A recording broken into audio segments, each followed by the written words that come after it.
Stranger Things executive producer and director Sean Levy maintains that some fans may end up a bit disappointed, mostly due to fan expectations. Yes, Sean, I am disappointed. I had expectations that a show nominated for 18 Emmys, including Outstanding Drama Series, would have writers that were capable of writing a cohesive story. The writing in season 1 was flawless. Every single scene, every single line of dialogue developed the characters, raised the stakes, or moved the plot along. If something was mentioned by a character, it somehow related to what would happen later on in the story. It was a setup for tension that would happen in a later scene. Whoa, careful, careful. I need you alive for the next few days at least. Oh, hell, I could survive that. You make that jump from this height, that water turns into cement. Hits you like a ton of bricks, break every damn bone in your body. Jump. Our toothless here gets an early trip to the dentist. Oh. Mike! What? Season 2, the quality of the writing just wasn't there. It's just we're stuck here. So... You're right. We're stuck here. And whose fault is that? Yours.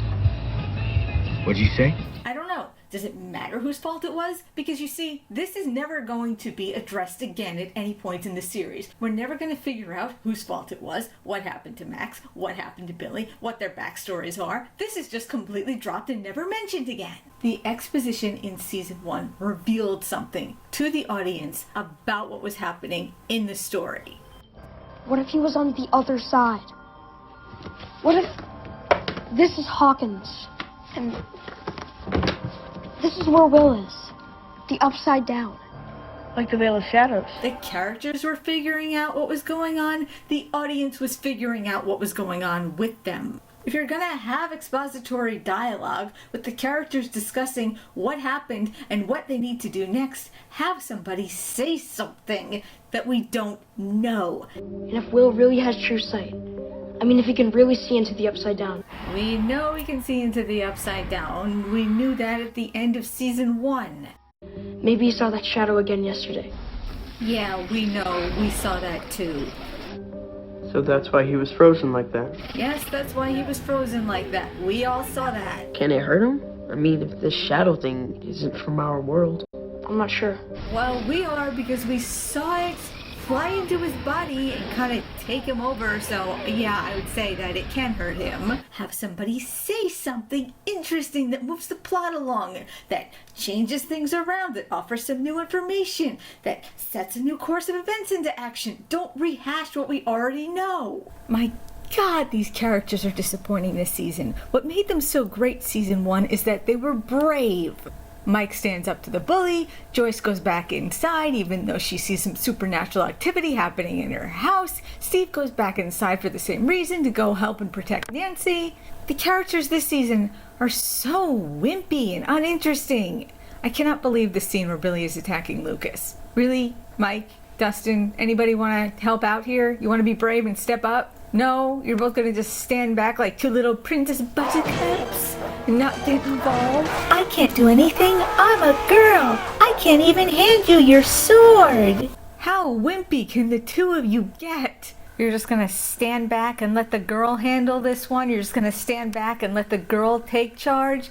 Okay, Dustin. So Max is like Wesley, handling the action, and you are like Princess Buttercup. And you wonder why she chose Lucas. Seriously. I can't believe how wimpy the characters are this season. And I don't want to hear anything about how they're kids, they couldn't really get in there and do anything. I am a 5'3", 110-pound woman. I assure you, these teenage boys currently have more upper body strength than I'm ever going to have. If I ever saw somebody doing this to one of my friends, I would pick up the nearest blunt object and start swinging. Nothing about the Upside Down is explained. Season 1 left all these questions about what the Upside Down was. Is it the only parallel dimension, or are there others?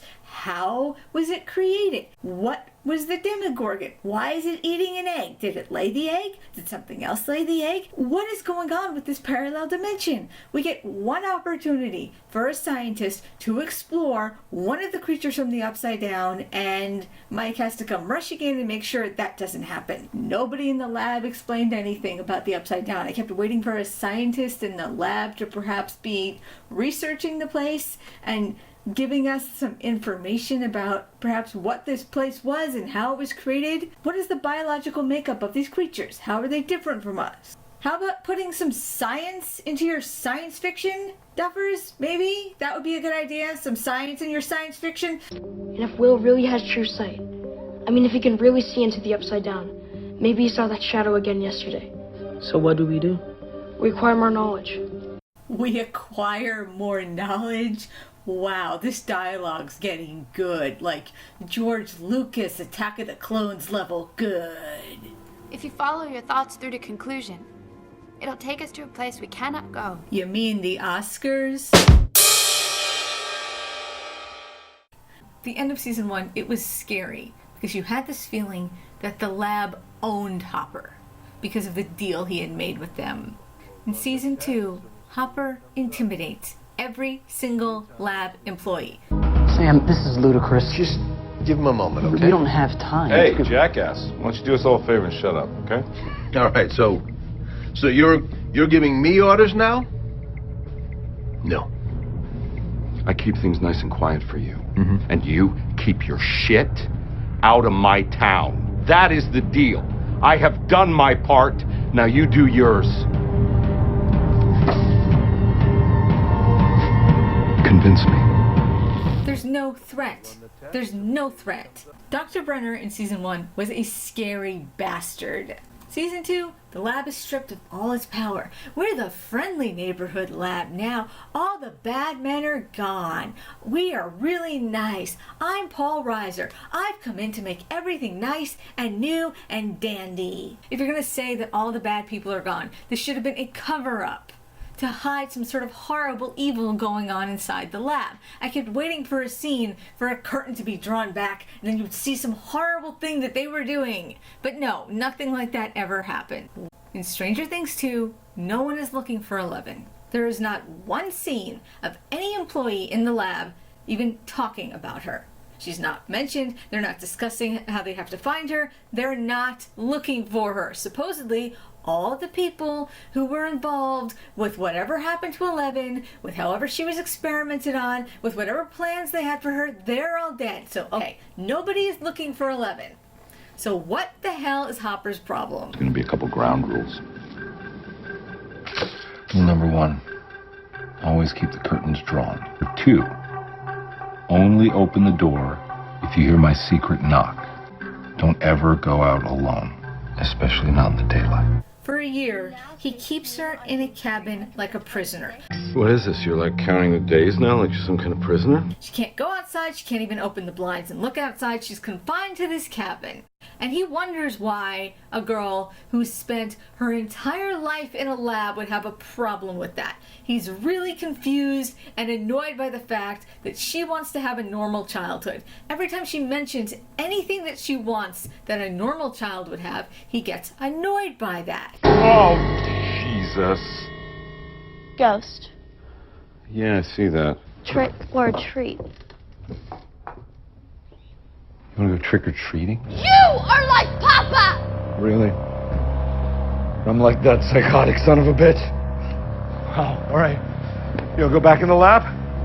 One phone call, I can make that happen. What is your problem, you insensitive asshole? He's acting like he's never been around kids and has no idea how to handle them. Oh, no, wait. Well, yeah, he was already a father. His daughter, Sarah, died. He had a daughter. He seemed to have a really close, loving relationship with this girl. You'd think somebody who was already a parent would know that kids need things like fresh air, human interaction with other children, vitamin D. Let's compare this to another story that was very similar. The Firefly series and then the movie Serenity. It has a girl who's experimented on in a lab.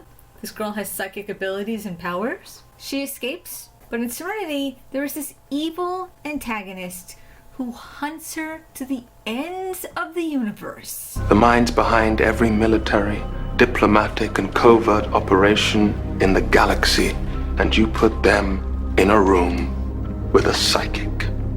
He will kill anyone that gets in his way because she knows government secrets. I don't murder children. I do. If I have to. See, without the presence of the lab, Hopper just seems like a giant douchebag.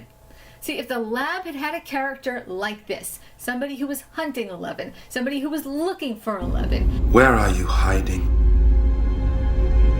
little girl? Maybe Hopper's actions would have made sense, but there's nobody looking for her. And even if somebody shows up at this cabin, you're talking about a character who can melt about a dozen people's brains at once. Even if they showed up, she's capable of killing dozens of people at once. So what is the point of keeping her under such strict lockdown? It makes absolutely no sense. It almost seems like Hopper is obsessed with keeping her like a possession. Like he's lost his daughter, so now this is his replacement. To tell her that her mother was dead was just the absolute worst thing he could have done. Do I have a mother? Yeah, of course you have a mother. You couldn't really be born without one. Where is she? She's not around anymore. Gone? Yeah. He had no right to keep 11. He knew that she had family. He knew that she had a mother. Granted, she's catatonic, but she has a mother, and she has an aunt. She has family. He had absolutely no right to keep her away from them. Without the presence of the lab being a constant threat, Hopper just seems like a gigantic douchebag. In season 1, he was heroic. He was noble. Season 2, douchebag. I was kind of glad when the vines sucked him down into the ground. You deserved a timeout, dude. So before I give you my final score, I'll talk about what was good about Stranger Things Season 2. What was really good about Stranger Things Season 2 was the acting. The cast is superb. Noah Schnapp's acting was incredible. All the kids in the returning cast were absolutely superb. Be cool. Who are you gonna call? The nerds! Trick or treat! Oh, well, aren't you cute, little exterminators?